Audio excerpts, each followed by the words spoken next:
Saudara-saudara kaum muslimin yang berbahagia, ini merupakan analisa sosial bahwa pada suatu saat nanti akan terjadi di tengah-tengah umat di mana kita dihantam dan diserbu dari segala macam penjuru. Akidah didangkalkan, peradaban dan kebudayaan dirusak, makanan dan minuman diracuni, pakaian ditelanjangi dan lain sebagainya, sampai kita melepaskan nilai Islam yang kita cintai ini. Kondisi sosial ini satu saat akan datang kepada kita. Demikian analisa dan peringatan dari Rasulullah sallallahu alaihi wasallam. Marilah sekarang kita melihat, adalah benar bahwa di zaman sekarang kita insya Allah tidak akan mengalami perang Badar sehebat yang pernah dialami oleh Rasul dan para sahabatnya. Tetapi sesungguhnya perang yang kita hadapi di zaman sekarang ini tidak kalah hebatnya dengan perang Badar, tidak kurang dahsyatnya dengan perang Uhud, tidak kurang ngerinya dari perang Khandaq. Hanya saja yang kita hadapi sekarang ini bukan ujung pedang, bukan ujung tombak, bukan ujung panah. Yang kita hadapi sekarang ini adalah perang akidah, perang ideologi, perang mempertahankan keyakinan.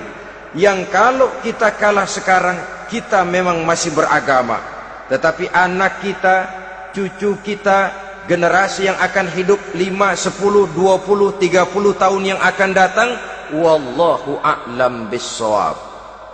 Islam, saudara-saudaraku, tidak mungkin hilang dari dunia, tetapi tidak mustahil Islam gulung tikar dari desa kita, tidak mustahil Islam gulung tikar dari kampung dan kota kita, jikalau kita tidak menjaganya, jikalau kita tidak memeliharanya, bahkan jikalau kita tidak mewariskannya kepada anak-anak kita, generasi yang akan datang.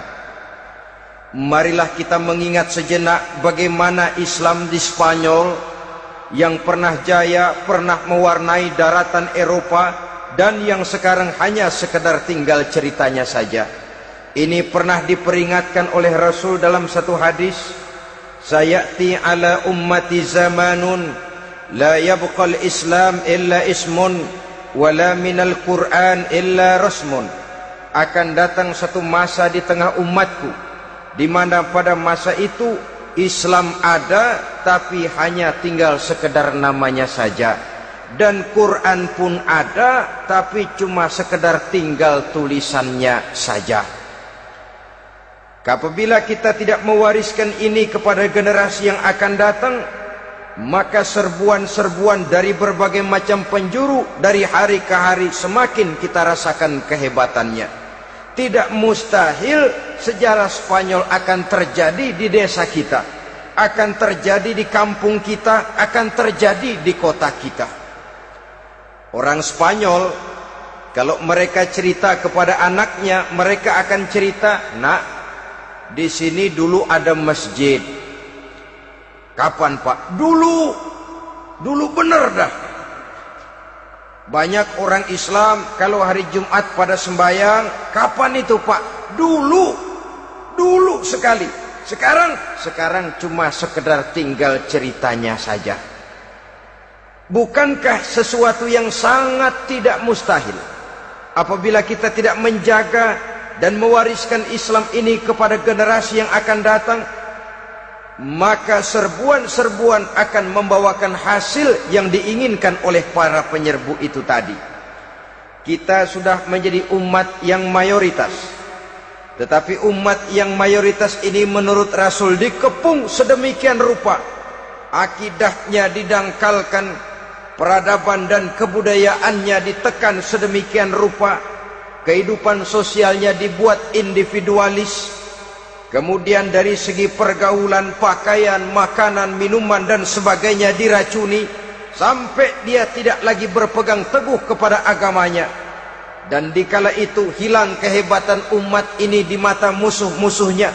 Orang lain memandang kita ringan saja, enteng saja, satu umat yang sudah kehilangan wibawa. Padahal konon kabarnya kita mayoritas. tapi enak saja dikutak-kutik orang lain.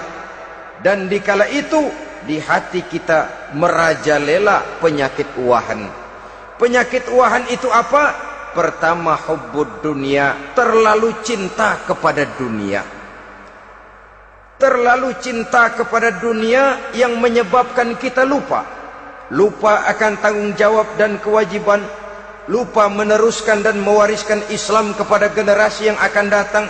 Kita berlomba hanya untuk mengejar dunia dan seluruh isinya. Baik dia bernama material, baik dia bernama seksual, baik dia bernama pangkat, jabatan dan kedudukan. Berlomba-lomba kita di dalamnya sampai tercampaklah penyakit hubbud dunia di dalam hati ini. Berurat dan berakar dunia itu, sulit dan berat kita berpisah daripadanya. Akibatnya kemauan untuk berbuat demi dan atas nama agama sangat sulit terwujud di dalam kehidupan ini. Yang kedua, karahiyatul maut, terlalu takut kepada mati.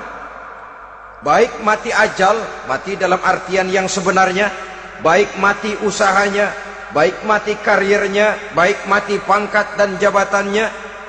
Sehingga dengan demikian akibatnya jatuhlah kita menjadi umat yang kehilangan wibawa di mata orang lain. Saudara-saudara kaum muslimin rahimakumullah, saya katakan tadi, perang yang kita hadapi di zaman sekarang adalah perang akidah. Perang menghadapi peradaban dan kebudayaan yang menghancurkan moral daripada anak-anak kita. Perang menghadapi banjirnya maksiat dan munkarat. Yang di tengah-tengah itu, di samping berkewajiban menjaga diri dan keluarga, kita pun juga berkewajiban menjaga anak-anak kita, generasi yang akan datang, mengarahkan dan mendidik mereka sesuai dengan yang dikehendaki oleh Allah Subhanahu wa ta'ala.